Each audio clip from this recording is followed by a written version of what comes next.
We're good. All right. We're good? All right. Good morning, Chargers fans, and welcome to Chargers Live. For Chris Hayrie, I'm Haley Elwood, and we're coming to you from a little bit different of a setup than we're probably most usually normalized to, but we're here in Indianapolis for the Combine. Yeah, it's the heater works at the convention center. Very it's like warm. Maybe 95 degrees, but no, this is cool because the last time I was at the Combine was 2 years ago. So much has changed. This is really kind of like the center of the NFL universe for the week. It is. You got coaches, GMs, over 330 prospects, some of which are going to be Chargers here in a couple short months. And then this fan experience behind us. ESPN was right here. Shefty and Adam were doing their, Shefty and Mort were doing their NFL Live thing.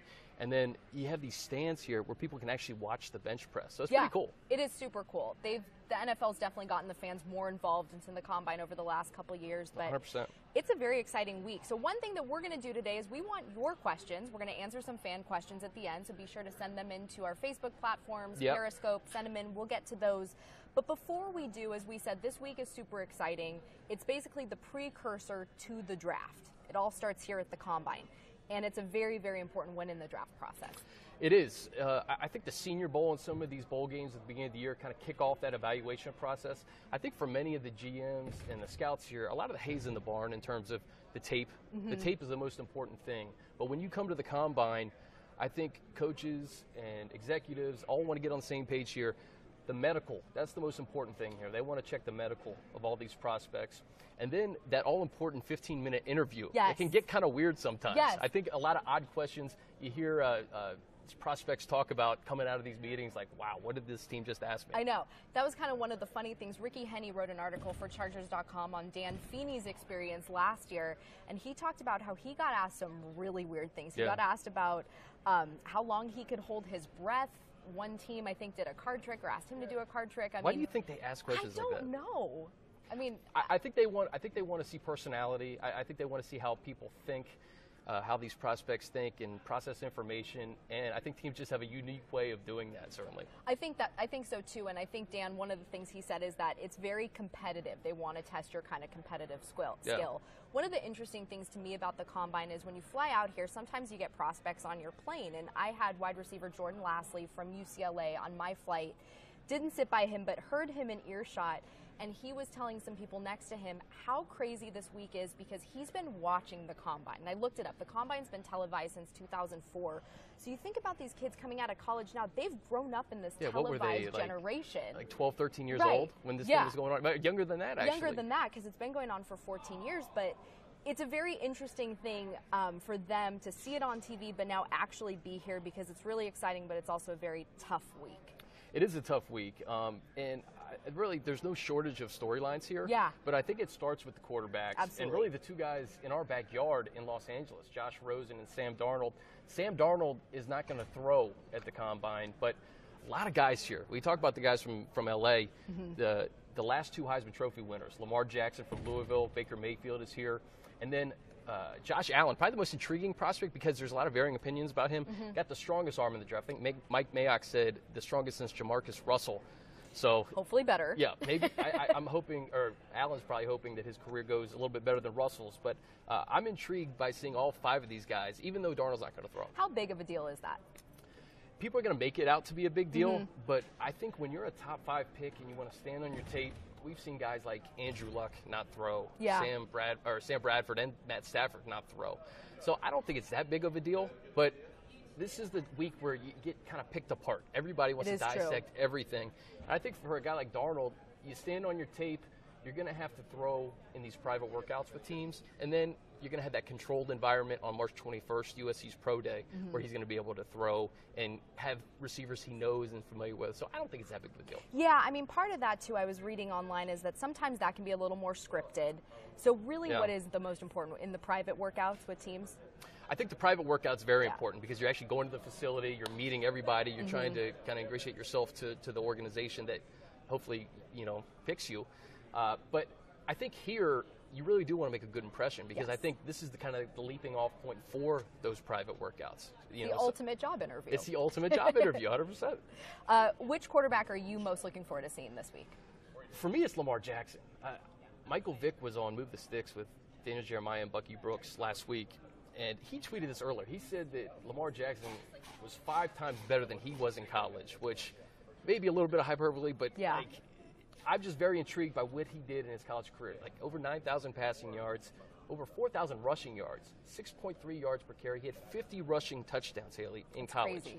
So I'm intrigued to what he's going to do here, but also what team he's going to go to and what system he's going to fit in. Yeah, full disclosure, so I'm interested in seeing Josh Rosen. My sister went to UCLA, so I watched him a little bit early on in his college career, but this is obviously really that next step for guys. So I'm interested to see, you know, is he ready? How ready is he, I should say, to take that next step and lead an NFL team? And then obviously Baker Mayfield. I mean, he's a guy who's a little smaller in size, but he's electric.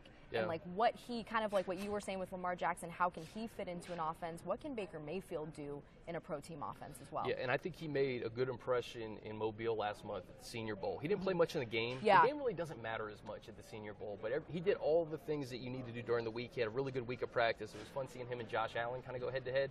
And this is a big deal because I don't think – you look at the 5 quarterbacks who could be selected in the first round, I don't think there's a big drop-off from 1 to 5. There isn't. There really isn't. The other point to that is, in talking to Field Yates earlier today, he was saying, you know, you have this group of 5 or 6 guys, but then there's also some other guys who are in, you know, the 2nd, 3rd rounds who you could pick up, sit a guy, you know, and maybe just have him on your bench, maybe for trade bait too. Yeah, I'm seeing some questions pouring about quarterbacks and stuff. We'll get to that in a minute, but certainly there's a lot of intriguing prospects that go beyond who we're going to see probably get selected in the first round. Absolutely. So besides the quarterback position, what group are you most looking forward to seeing this week?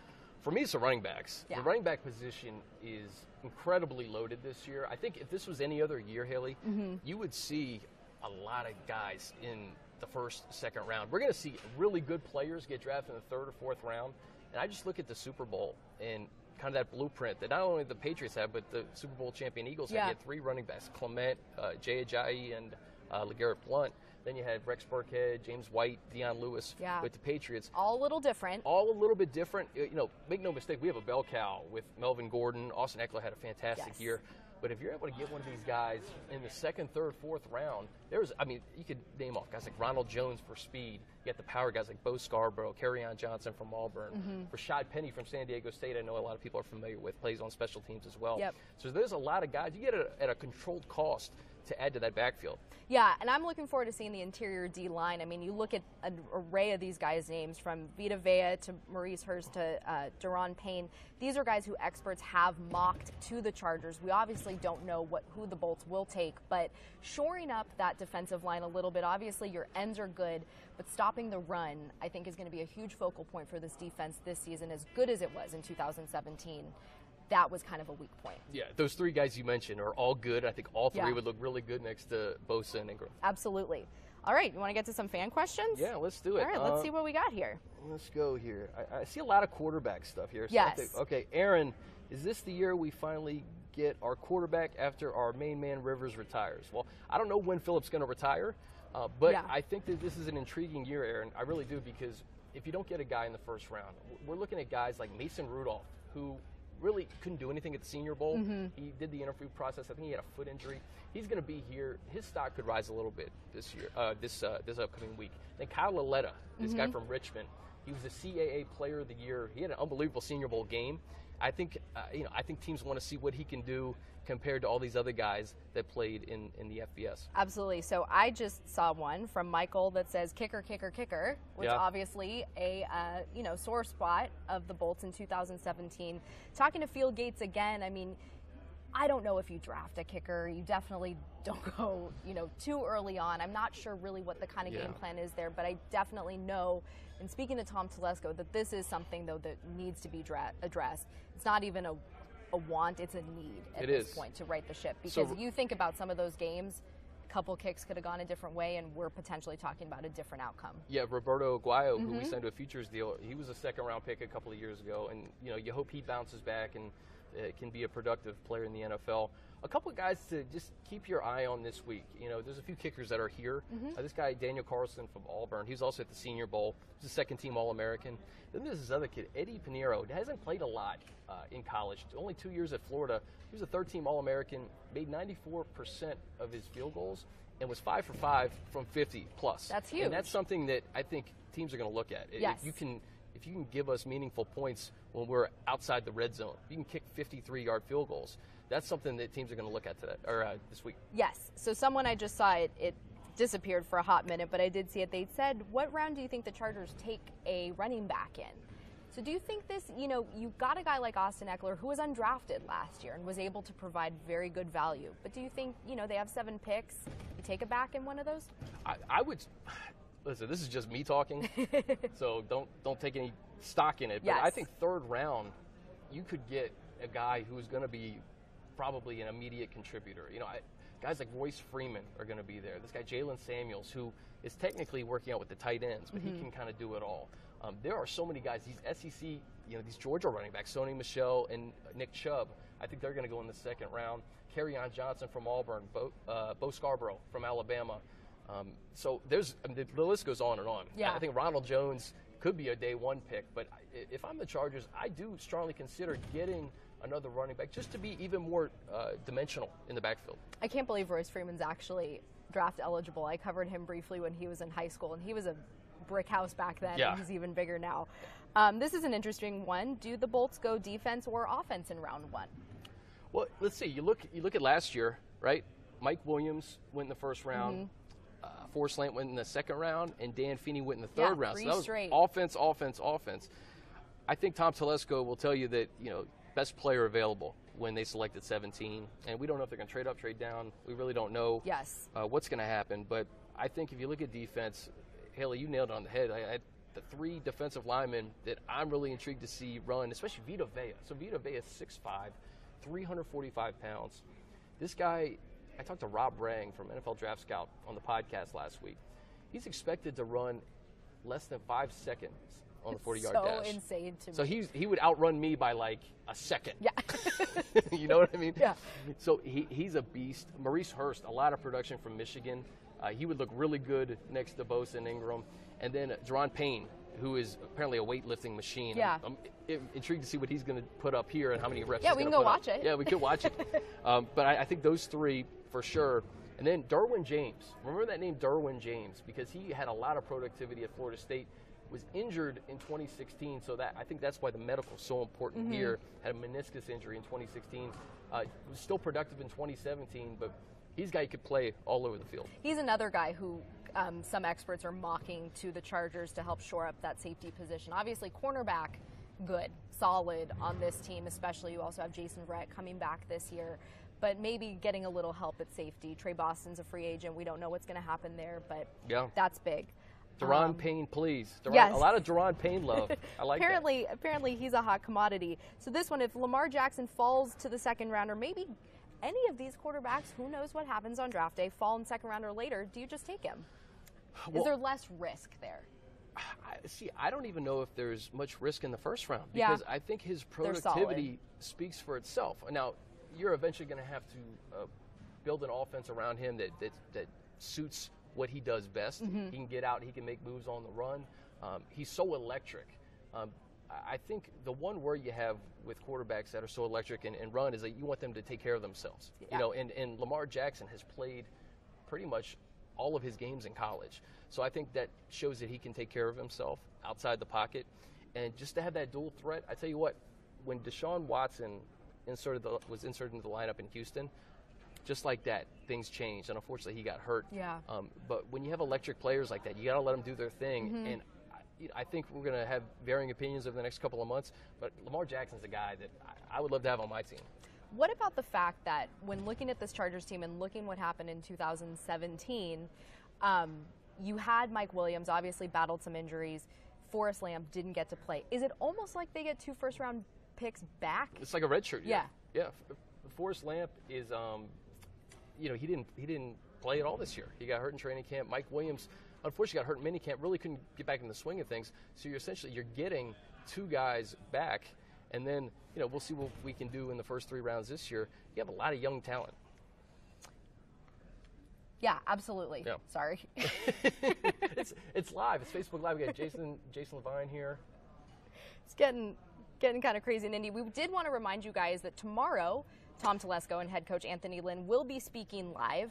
They will be streamed live on all of our social platforms at 8 a.m. Pacific time, so 8 and 8:15, so be sure you tune into those. You may also get some of your questions answered, obviously not live by them, but any questions that you may have thoughts they may touch on from some of the experts and reporters who are out here in Indy. Yeah, I'm excited to hear Coach Lynn and Tom tomorrow, and it'll be fun because they haven't spoken since the end of the season in this type of setting, yes, in the press conference type of setting. And I think the interesting thing too with them is last year this was obviously Coach Lynn's first combine as a head coach. So it's almost like, you got a year under your belt. You got to 9-7, excuse me, I should say. So this year probably a little less stressful than it was last year. I think continuity. We talked about all these big moves up and down the AFC West this year. You have a lot of new coaches in Denver, a couple pending trades in Kansas City that's really going to shake up their team. Yeah. A new head coach in Oakland. Then you look at the Chargers, you got continuity really on both sides of the football and in the coaching staff. So I like where this team sits. I think free agency is really going to set the table for the draft. Based on where some of these quarterbacks go in free agency, you're going to see some of these teams counter in the draft. And let's say 4 or 5 quarterbacks go early. The Chargers could have their pick of a really good player. Or, if you want to get the future in the first or second round, there's a lot of guys there too. Absolutely. So one of the things that the Chargers do as far as trades in the draft, and this is obviously always a topic that comes up, they tend to trade up versus trade back. But I saw someone submitted a question saying, would you trade out of the first to acquire more picks? Is this a deep enough draft for something like that? I think, every year certain positions are deeper than others. I think for this year, you're going to get a really good defensive player at 17. Yeah. And we didn't even talk about the linebackers. I know. Like Roquan Smith from Georgia. That's a guy that I'm really excited to see. Tremaine Edmonds from Virginia Tech, 6'5". He is a big dude. He's probably going to be a top 10 pick. And then Rashaan Evans from Alabama, who was behind, I think, Reuben Foster, who's with the Niners last year. He's another guy, a linebacker who can stop the run, too. So I think whether it's linebacker, defensive line, safety, talk about Derwin James, you're going to get a good player at 17. But if there's a couple of guys that maybe fall a little bit into the late first, second round, and a team wants to move back, you can do that. Yeah, absolutely. So Andrew wants to know, will the Chargers beef up the O-line? And this is something that we kind of touched a little bit on. You get Forrest Lamp back this year. He was obviously set to be a huge part of the offense last year in that line. But depth is so important. And the Chargers luckily were healthy for the most part of the 2017 season, and knock on wood, you want that again in 18, but you're not always that lucky. But as far as maybe, looking into the draft to kind of maybe snag guys for depth on the line, is that something you'd think about doing? I think so. I mean, you look in the first round, I think there's 2 tackles, both hail from the Big 12. Orlando Brown, whose father played in the NFL, a really big guy from Oklahoma, and then Connor Williams. I think those are the 1-2s. And then Mike McGlinchey, I think, from Notre Dame, is that 3rd tackle. And then another guy, Brian O'Neill from Pitt, who was at the Senior Bowl. I think those are the 4 tackles that you're going to see in the first or second round. And the left side of our offensive line was great this year. Russell Okung, you saw him at the Pro Bowl. He locked it down. But if we can get depth at other parts of the O-line, maybe right tackle, to shore that up a little bit more, those are guys to certainly consider. Absolutely. What you got? Let's see. Any consideration of Dante Pettis from Washington to help that return game? It's possible. I mean, there's a lot of guys that do multiple things. I talk about Rashad Penny. Rashad Penny was not only the player of the year in his conference, he was also special teams player of the year. So if you can get a guy, that's what I think is most intriguing about the draft, is like when you invest in a first, second, third round pick, you want them to be on the field as much as possible. I look at guys like Alvin Kamara and Christian McCaffrey last year. Those are essentially 4-down players. You get guys who you can keep on the field on third down, who can do things in the punt game. So I wouldn't be surprised if our coaching staff and our scouts are evaluating guys who can contribute on offense, defense, and maybe even special teams as well. So, there's a lot of options. Wide receiver is a little bit tricky, and I look at our depth right now, especially with Mike Williams coming back. You got Keenan Allen, you got Tyrell Williams, you got Travis Benjamin, all different players who serve a purpose. Yes, provide a little different thing, but exactly. And I think, the kick return, the special teams game, always important. So you always want to evaluate your options. Absolutely. And special teams, too, that's kind of should be an area that this team should shore up a bit, get some things going, because that third phase of football, man, you know that can make or break games. That can change games. So when you have, return specialists who can do a good job in that area, it's a difference maker. Yeah. Richard wants to know about our linebackers, and, obviously the Chargers struggled against the run. Yes. I think when Denzel Perryman was in there, it was a different defense. Yep. But I think not only linebacker play, but Haley, you mentioned it, the defensive line, if you can get some guys, some run stuffers, especially on first and second down, that's really going to help things, allow Joey Bosa and Melvin Ingram to really just get after the quarterback because you got the run stuffers there. So I think if you get Perryman, I think the first thing is Denzel Perryman, keep him healthy. If he can get through a season, plays 15, 16 games, that's paramount. But if you can get another linebacker, we talked about guys like Roquan Smith. There's another kid from Boise State to keep your eye on, Rashaan Evans from Alabama, and then Tremaine Edmonds. I think he's a top 10 pick. I think the Chargers have to move up to get a guy like that. All right. Well, we'll see. Thank you, everyone, so much Thanks, for joining guys. us out here in Indy, sending your questions in. Reminder one more time about Tom Telesco and Anthony Lynn and their press conferences here in Indianapolis being live streamed tomorrow at 8 a.m. and 8:15 a.m. A little early, but get up, have some coffee, and watch the Bolt. So thanks so much for joining us again. Keep it tuned to Chargers.com and all of our social platforms throughout the week, as we'll have a lot more coming to you from Indy. Thanks, guys. Good stuff. Good questions.